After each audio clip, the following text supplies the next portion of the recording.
Assalamualaikum warahmatullahi wabarakatuh. Sahabat Babar Official beriman, bagaimana kabarnya? Semoga kita selalu dalam lindungan Allah Subhanahu wa Ta'ala dan dilancarkan rezekinya. Amin amin ya rabbal alamin. Sebelum lanjut ke cerita, alangkah baiknya tekan tombol like, komen, dan juga subscribe agar tidak ketinggalan dengan cerita-cerita kami selanjutnya. Terima kasih. Abu Nawas dan jin yang lucu. Tokoh fenomena Abu Nawas dari kota Baghdad terkenal dengan sifatnya yang cerdik dan jenaka. Dengan kecerdikannya inilah ia selalu saja bisa mengatasi masalah yang sering bikin Baginda Raja tertawa. Namun di balik itu semua, Abu Nawas juga terkenal akan kejujurannya. Kejujurannya inilah yang membuat Baginda Raja bertambah sangat menyukainya. Akan tetapi, tidak semua percaya dengan kejujuran Abu Nawas. Tidak tanggung-tanggung, mereka adalah bangsa jin. Mereka ingin sekali menguji sampai sejauh mana kejujuran Abu Nawas. Bangsa jin akhirnya sepakat akan menguji kejujuran Abu Nawas. Apakah Abu Nawas bisa lolos dalam uji kejujuran itu? Mari kita simak ceritanya. Keseharian Abu Nawas dalam menafkahi keluarganya adalah mencari kayu bakar di hutan. Dengan bermodal kapak andalannya, tiap pagi ia pergi ke hutan untuk menebang kayu. Lalu kayu yang ia dapatkan dibawa ke pasar untuk dijual. Dari hasil penjualannya inilah uangnya ia gunakan untuk menafkahi keluarganya.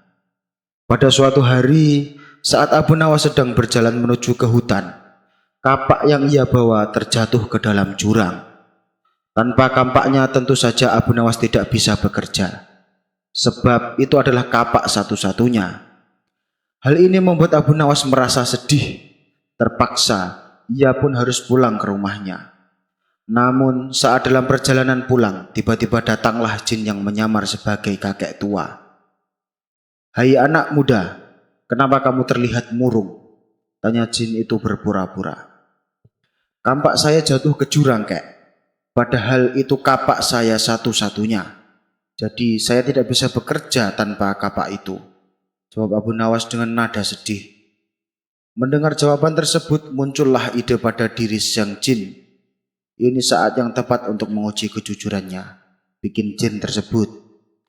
"Maukah kau kubantu untuk mengambilkannya?" tanya Raja Jin.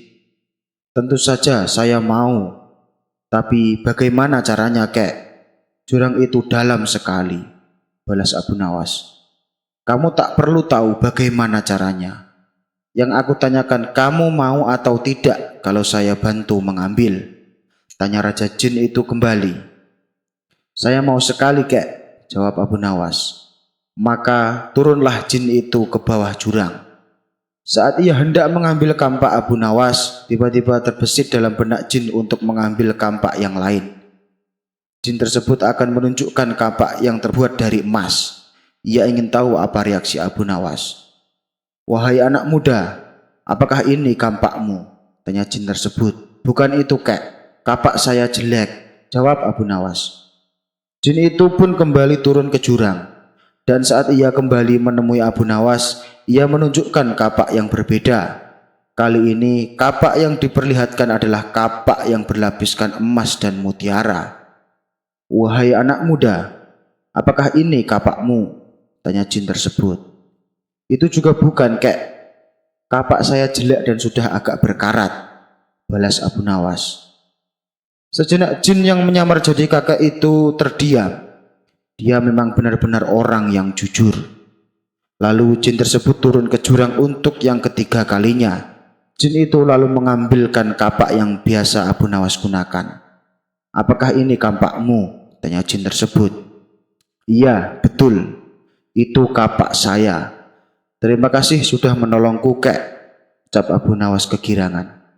Jin tersebut sangat kagum dengan kejujuran Abu Nawas. Lalu ia pun berkata, "Hei anak muda, andaikan kamu mengaku kalau kapak emas adalah milikmu, tentu saya akan memberikannya padamu, meskipun saya tahu kalau kamu berbohong," tutur jin tersebut.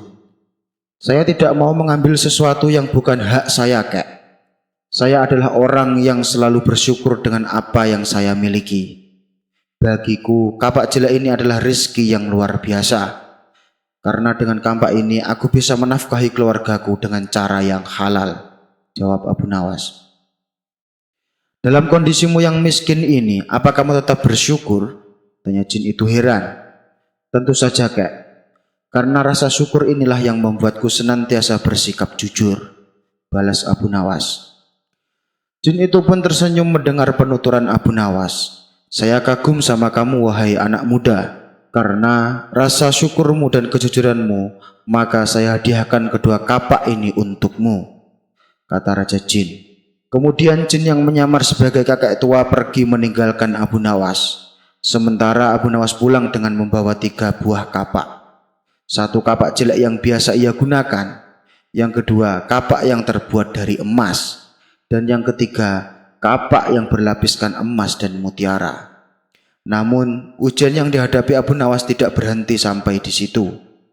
Pada hari berikutnya, saat ia kembali menebang pohon di hutan, jin yang pernah menolong Abu Nawas terus mengawasi gerak-geriknya. Saya akui, Abu Nawas bukanlah orang yang mudah tergoda oleh harta. Tapi bukankah lelaki paling mudah tergoda bila dihadapkan dengan wanita? Aha, aku punya ide lagi untuk mengujinya, pikir Raja Jin tersebut. Ketika Abu Nawas masih sibuk mencari kayu di hutan, jin itu segera pergi menuju rumah Abu Nawas. Setibanya di sana, jin itu mendapati istri Abu Nawas sedang mencuci. Tanpa pikir panjang, jin itu segera menculiknya dan menyembunyikannya di alam jin. Beberapa lama kemudian, pulanglah Abu Nawas dengan membawa kayu yang banyak. Wahai istriku, aku sudah pulang. Aku membawa kayu yang banyak sekali, teriak Abu Nawas kegirangan. Berkali-kali Abu Nawas memanggil istrinya, namun tidak ada jawaban sama sekali. Abu Nawas pun menjadi jengkel, lalu ia mencari istrinya di belakang. Tapi istrinya tidak ada. Ia hanya mendapati tumpukan cucian yang belum sempat diselesaikan. Jangan-jangan istriku jatuh sakit, pikir Abu Nawas khawatir. Ia segera bergegas menuju kamar, akan tetapi ia tak menemukan istrinya. Abu Nawas menjadi panik. Ia lalu mencoba mencarinya ke seluruh ruangan. Namun tetap saja istrinya tidak ditemukan. Kemudian Abu Nawas bertanya kepada para tetangganya, tapi tidak ada satupun dari mereka yang tahu. Kamu di mana, wahai istriku? Ucap Abu Nawas khawatir. Di saat ia sedang termenung di depan rumahnya, jin itu kembali mendatangi Abu Nawas dengan menyamar sebagai kakek tua. Wahai anak muda, apa yang kau pikirkan? Kenapa wajahmu terlihat murung? Tanya jin tersebut. Istriku tiba-tiba hilang, Kek, dan aku tidak tahu dia di mana, jawab Abu Nawas. Jangan khawatir anak muda, aku bisa membantumu. Aku bisa mengembalikan istrimu, balas Raja Jin itu. Sejenak Abu Nawas terdiam. Bukankah orang ini kakek tua sakti yang tempo hari menolongku mengambilkan kapak di jurang? Hilangnya istriku pasti perbuatan kakek tua ini. Rupanya ia ingin kembali menguji kejujuranku, pikir Abu Nawas. Hai anak muda, mau ditolong malah melamun. Ayo ikut aku, ajak jin itu kepada Abu Nawas. Abu Nawas pun menuruti ajakannya. Ia ingin tahu ujian apa lagi yang akan diberikannya. Setelah sampai di tempat yang sepi, jin itu berkata kepada Abu Nawas, kamu tunggu di sini sebentar. Lalu tiba-tiba jin itu menghilang. Tak lama berselang, jin itu kembali menemui Abu Nawas. Ia datang bersama seorang wanita cantik yang jelita, layaknya seorang putri kerajaan. Hai anak muda, apakah ini istrimu? Tanya jin tersebut. Abu Nawas mengamati wanita cantik itu dari ujung kepala sampai ujung kaki. Sungguh cantik dan menawan, kata Abu Nawas dalam hati. Hai anak muda, ditanya malah bengong. Ini istrimu atau bukan? Tanya jin kembali. Dengan cepat Abu Nawas langsung menjawab, benar sekali, itu istri saya. Mendengar jawaban Abu Nawas, jin yang menyamar sebagai kakek tua itu tampak marah. Kamu bohong, aku tahu ini bukan istrimu. Hanya gara-gara wanita, kamu memilih tidak jujur. Mana rasa syukurmu yang katanya membuatmu bersikap jujur? Kata Raja Jin tersebut. Sabar dulu kek, jangan emosi begitu. Aku tahu kalau itu bukan istriku. Tapi jika aku menjawab bukan, pasti kakek akan datang lagi dengan membawa wanita yang lebih cantik. Dan bila aku kembali menjawab bukan, barulah kakek akan membawakan istriku yang sebenarnya. Setelah aku mengakuinya, kemudian kakek pasti akan menghadiahkan kedua wanita cantik tersebut kepadaku. Lalu, aku pulang dengan membawa ketiga wanita sebagai hadiah untukku. Kakak sendiri kan tahu, pekerjaan saya adalah penebang kayu di hutan. Pinggang saya sering sakit, Kak. Saya tidak mungkin kuat bila harus melayani ketiga istriku, kata Abu Nawas menjelaskan. Setelah mendengar penjelasan Abu Nawas, Jin yang menyamar sebagai kakek tua langsung tertawa terpingkal-pingkal. Ternyata kamu bukan hanya jujur, tapi juga cerdik dan lucu. Baiklah, aku kembalikan istrimu. Jin itu pun kemudian menghilang. Kado maut untuk Abu Nawas. Dikisahkan Abu Nawas berprofesi sebagai penjual minyak wangi di pasar. Ia terkenal sebagai sosok yang ramah kepada pembeli dan sering menghibur orang dengan cerita jenakanya. Hal inilah yang membuat dirinya banyak disukai orang-orang, sehingga dirinya menjadi buah bibir di masyarakat. Ketenaran Abu Nawas akhirnya sampai juga ke telinga Baginda Raja. Kemudian Baginda Raja memerintahkan beberapa pengawal untuk memanggil Abu Nawas ke istana. Bawa Abu Nawas kemari dan suruh menghadap saya, titah Baginda Raja. Maka mereka pun segera pergi untuk menemui Abu Nawas. Hai Abu Nawas, kamu diperintahkan Paduka untuk menghadap sekarang juga, kata salah satu prajuritnya. Abu Nawas sempat terkejut karena selama ini ia belum pernah menginjakkan kakinya ke istana. Singkat cerita, datanglah Abu Nawas menghadap Baginda Raja. Apakah kamu yang bernama Abu Nawas? Tanya Baginda Raja. Benar Paduka yang mulia, hamba adalah Abu Nawas. Jawab Abu Nawas. Coba ceritakan kisah yang membuatku terhibur, titah Baginda Raja.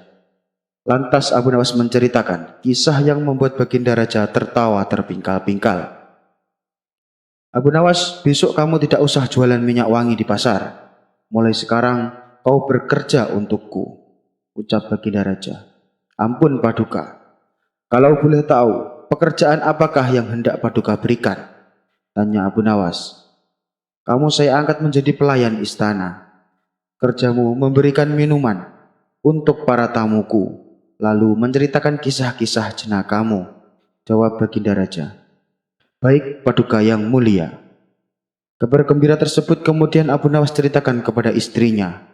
Wahai istriku, besok aku sudah tidak lagi jualan minyak wangi, karena aku sekarang diangkat menjadi pelayan istana, tutur Abu Nawas. Sang istri merasa ikut bahagia mendengar kabar tersebut. Keesokan harinya, Abu Nawas ke istana dengan memakai jubah terbaiknya. Setibanya di istana, ternyata Baginda Raja sudah duduk bersama para tamunya. Ia pun dengan sigap membagikan minuman untuk para tamunya. Lalu ia duduk di tengah-tengah mereka dan menceritakan beberapa kisah jenakanya. Baginda Raja dan para tamunya seketika terpingkal-pingkal. Sang raja pun sangat terhibur dengan kisah yang diceritakan Abu Nawas. Setelah waktu menjelang sore, Abu Nawas pamit pulang ke rumah. Ia pun diberi uang oleh Baginda Raja sebagai upahnya hari ini. Begitulah keadaan Abu Nawas untuk beberapa waktu yang cukup lama. Sampai suatu hari ada salah satu menteri istana yang merasa cemburu dengan kedekatan Abu Nawas dan Baginda Raja. Seperti biasa, setelah waktu sore tiba, saatnya bagi Abu Nawas untuk pamit pulang dari istana. Sang raja memberi upah yang lumayan banyak kepada Abu Nawas. Ketika dalam perjalanan pulang, ternyata Abu Nawas diikuti oleh menteri yang tidak suka kepadanya. Hei Abu Nawas, tunggu sebentar. Ada yang mau aku bicarakan, kata sang menteri. Abu Nawas pun berhenti dan bertanya, ada apakah duhai Tuan Menteri? Sang menteri lalu memberitahu bahwa Baginda Raja sangat terganggu dengan bau mulut Abu Nawas. Abu Nawas menjadi terkejut dan bertanya, lalu apa yang harus aku lakukan Tuan Menteri? Sang menteri menjawab, itu mudah Abu Nawas. Saat kau bercerita di hadapan raja, lebih baik kau tutupi mulutmu dengan tangan. Saran tersebut diterima Abu Nawas. Terima kasih Tuan Menteri atas sarannya, balas Abu Nawas. Keesokan harinya Abu Nawas bercerita di hadapan raja dan para tamunya dengan menutupi mulutnya pakai tangan. Baginda Raja menjadi tersinggung, begitu pula dengan para tamunya. Setelah Abu Nawas pulang, Baginda Raja bertanya kepada menteri yang tidak suka kepada Abu Nawas. Sikap Abu Nawas hari ini membuatku tersinggung. Lebih-lebih ini di hadapan para tamuku. Tutur Baginda Raja. Memangnya apa yang dilakukan Abu Nawas, wahai Paduka? Tanya sang menteri berpura-pura. Dia bercerita sambil menutupi mulutnya dengan tangan. Balas Baginda Raja. Ampun Paduka yang mulia, sebenarnya hamba tahu kenapa Abu Nawas berbuat demikian.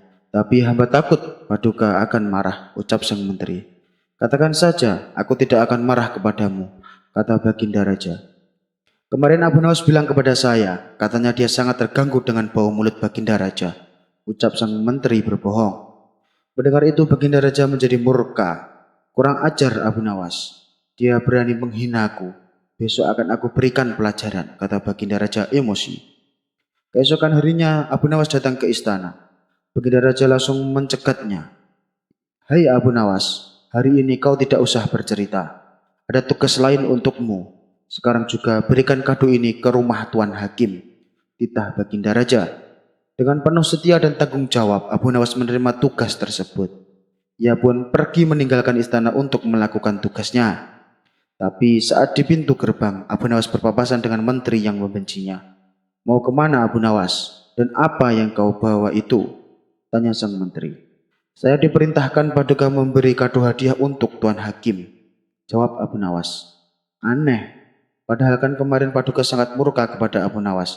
Tapi kenapa malah ia dipercaya memberikan kado hadiah? Pikir sang menteri. Sini Abu Nawas, biar aku yang mengantarkan kadonya. Ucap sang menteri. Jangan Tuan, nanti saya dimarahi Paduka Raja. Balas Abu Nawas. Aku lebih berhak daripada kamu untuk melakukan tugas ini, kata sang menteri sambil merebut kado yang ada di tangan Abu Nawas. Abu Nawas berusaha mencegahnya, tapi ia tak kuasa. Maka ia pun memilih untuk pulang ke rumah. Sementara sang menteri merasa kegirangan. Pasti Tuan Hakim akan memberiku hadiah sebagai imbalan atas kado yang kuantarkan ini, pikir sang menteri. Setelah ia tiba di rumah Tuan Hakim, sang menteri segera memberikan kadonya. Tuan, kali ini ada kado hadiah dari Paduka Raja, kata sang menteri. Ya, terima kasih, jawab Tuan Hakim. Setelah Tuan Hakim masuk ke dalam, ia membuka kado hadiahnya. Ternyata isinya buah-buahan dan di sampingnya terselip surat dari Baginda Raja. Surat tersebut berbunyi bahwa orang yang memberikan kado ini supaya dipenjara sebulan dan dihukum cambuk 100 kali. Ternyata Tuan Hakim adalah algojo kerajaan. Ia pun dengan sikap menangkap sang menteri dan mencambuknya 100 kali, lalu memasukkannya ke dalam penjara. Pada hari berikutnya Abu Nawas seperti biasa datang ke istana untuk melakukan tugasnya. Sang raja terkejut dengan kedatangan Abu Nawas. Abu Nawas, bukankah aku menyuruhmu untuk mengantarkan kado hadiah untuk Tuan Ali? Tanya Baginda Raja. Benar Paduka yang mulia, jawab Abu Nawas. Lalu kenapa kau masih di sini? Atau jangan-jangan kau tidak mengantarkan kado tersebut? Tanya Baginda Raja kembali. Ampun Paduka yang mulia. Kado tersebut direbut paksa oleh sang menteri dan saya tidak berani melawannya. Sejenak Baginda Raja terdiam dan menjadi heran. Bukankah menteri itu yang memberitahumu kalau Abu Nawas tidak suka dengan bau mulutku? Kata Baginda Raja dalam hati. Oh iya Abu Nawas, saya ingin tahu kenapa kemarin kamu bercerita dengan menutupi mulutmu. Ampun Paduka yang mulia, kata menteri, Paduka sangat terganggu dengan bau mulut saya. Oleh sebab itu saya menutupi mulut saya. Saya tidak ingin Paduka merasa tidak nyaman atas bau mulut saya, jawab Abu Nawas. Baginda Raja menjadi bertambah heran dengan pengakuan Abu Nawas, karena berbeda dengan apa yang ia dengar dari menterinya. Oh, jadi menteriku mencoba menfitnah Abu Nawas, tapi dia mendapatkan balasannya. Allah memang sangat adil kepada hambanya, kata Baginda Raja dalam hati. Berarti kamu tidak jadi mengantarkan hadiahnya Abu Nawas? Tanya Baginda Raja memastikan. Ampun Paduka yang mulia, hamba memang bersalah, tapi hamba tidak kuasa melawan. Sebab Menteri Paduka merebutnya dengan paksa. Apalagi saat dia bilang kalau dia lebih pantas dan berhak yang mengantarkan kadonya. Jawab Abu Nawas. Yang dikatakan menteriku itu memang benar Abu Nawas. Dia lebih berhak dan lebih pantas mendapatkannya, ujar Baginda Raja tersenyum.